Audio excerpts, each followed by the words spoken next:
जय जिजाऊ, जय शिवराय, जय शंभूराजे. मी चंद्रकांत सूर्यवंशी. मित्रांनो, महाराष्ट्रात गाजत असलेला प्रश्न म्हणजे शेतकरी कर्जमाफी. शेतकऱ्यांची कर्जमाफी व आता नागपूरमध्ये चाललेले आंदोलन. मित्रांनो, गेली 4-5 दिवस आंदोलन चालू होतं नागपूरमध्ये. कानाकोपऱ्यातून महाराष्ट्राचे शेतकरी नागपूरला पोहोचले होते. पण शेवटी घडलं काय? जे घडायचं तेच घडलं आहे.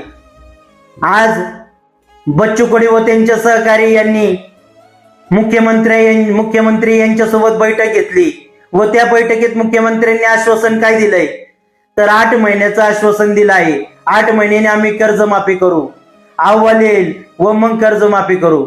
आज शेतकऱ्यांची अवस्था ही दयनीय आहे. त्यांच्या शेतामध्ये पाणी गेलं आहे, त्यांचे पीक वायाला गेलेले आहे. त्यांना आज गरज आहे, त्यांना खरी गरज आहे ती आज आहे.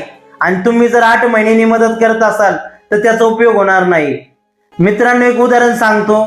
समजा एक पेशंट असेल, त्याला जर आज इंजेक्शन पाहिजे असेल आणि जर तुम्ही त्याला म्हणत असाल की 8 महिन्यांनी देतो तर चालेल का?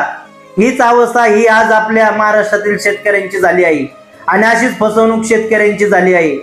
जर शेतकरी बांधवांना आपल्या आज गरज असेल तर तुम्ही त्यांना जर जून महिन्यात आणि 8 महिने सांगत असाल तर त्याचा उपयोग काय?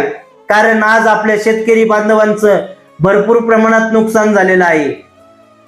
जिकडे तिकडे पावसाने आकार माजवला आहे आणि शेतकरी बांधवांचं भरपूर प्रमाणात नुकसान झालेलं आहे. त्यामुळे माझं सरकारला एकच विनंती आहे, सरकार जे शेतकऱ्यांना पाहिजे आहे ते आताच द्या, कारण नंतर देऊन त्याचा उपयोग होणार नाही. माझी एवढीच विनंती. धन्यवाद.